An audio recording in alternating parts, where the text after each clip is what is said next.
In the cynical calculus of global expectations, one nation stands out as an aberration: Israel, a country that has repeatedly freed hundreds of convicted terrorists, responsible for the cold-hearted killing of civilians, in exchange for the safe return of a single soldier or citizen.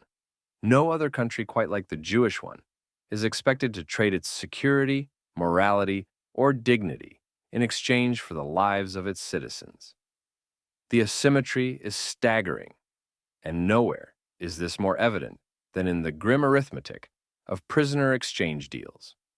In 1985, the Jibril Agreement saw Israel release 1,150 Palestinian prisoners, many of them convicted terrorists, in exchange for 3 Israeli soldiers.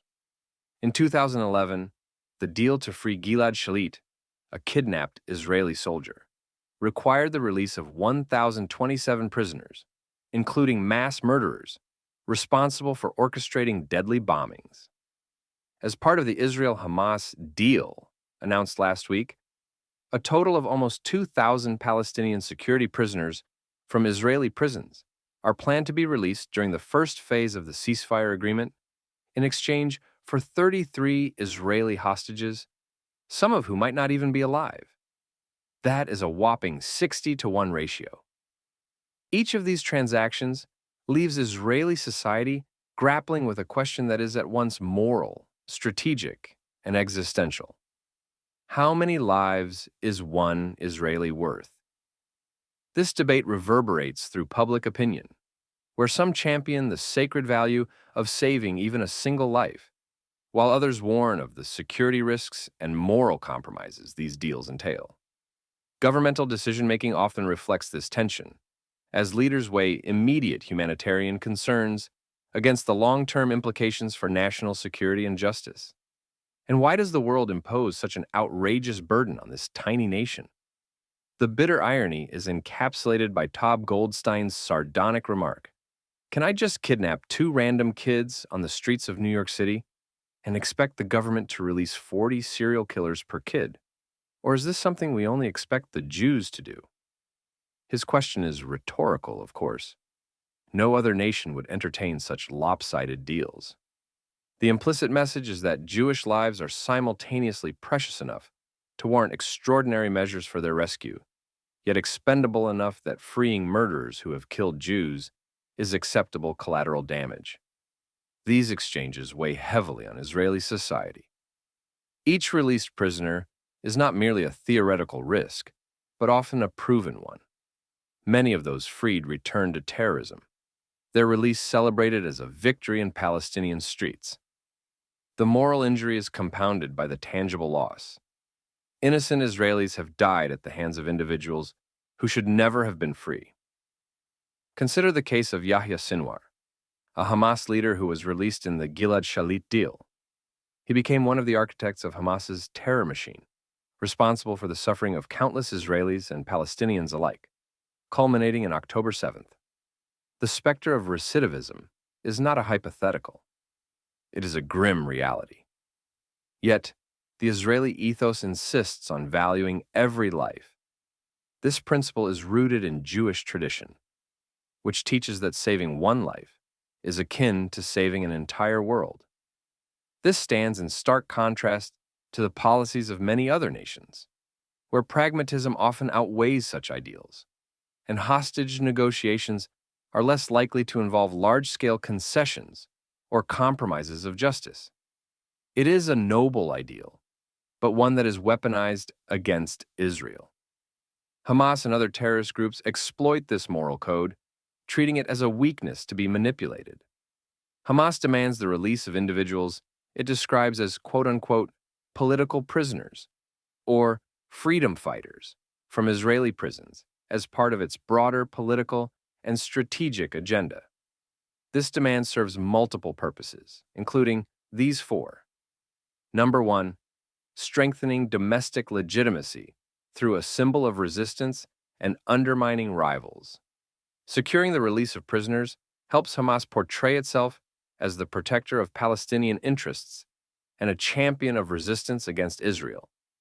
This boosts its legitimacy and support among Palestinians, especially in the West Bank and Gaza, where the plight of prisoners is a deeply emotional and politically charged issue. And, by achieving what other factions like Fatah, which runs the Palestinian Authority in the West Bank, have not, Hamas positions itself as a more effective and committed representative of Palestinian aspirations. Number 2, maintaining credibility among supporters through fulfilling commitments and rallying public support. Hamas has long made the issue of prisoners a central part of its rhetoric.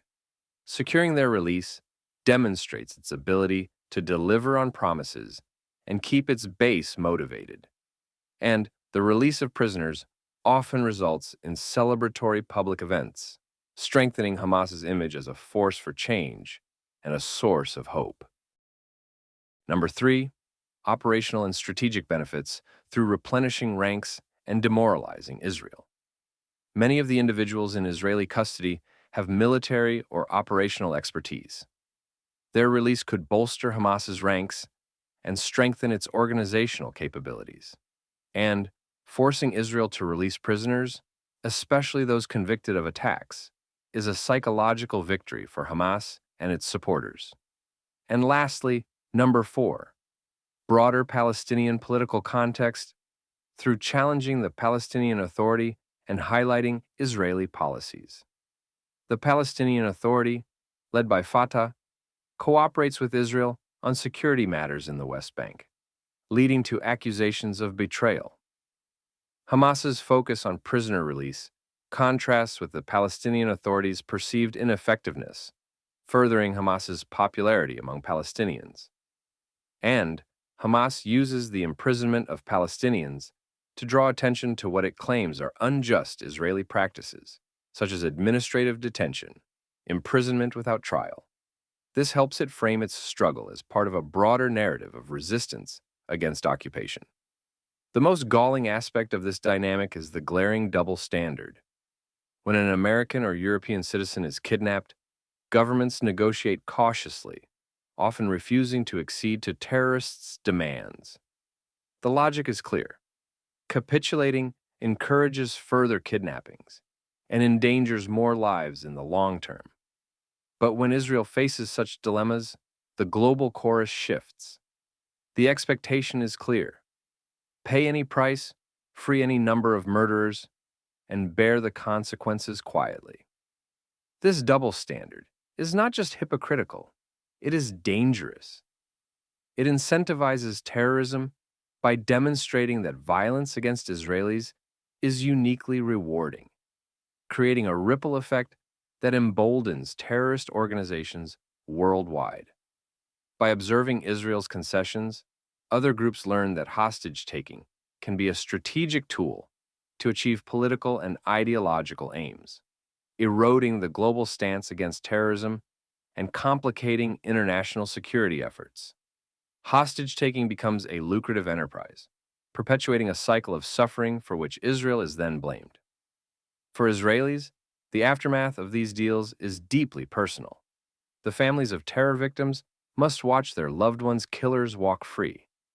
Soldiers and security officials who risk their lives to capture these criminals see their efforts undone.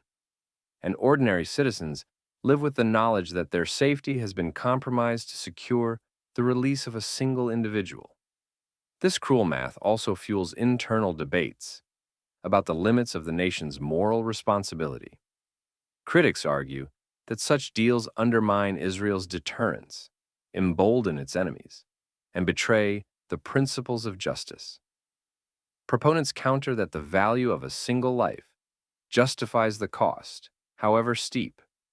This tension reflects the profound dilemmas of a society that strives to be both humane and secure in an environment which often forces it to choose. In the end, the cruel math of Palestinian prisoners for Israelis is a microcosm of the broader challenges Israel faces.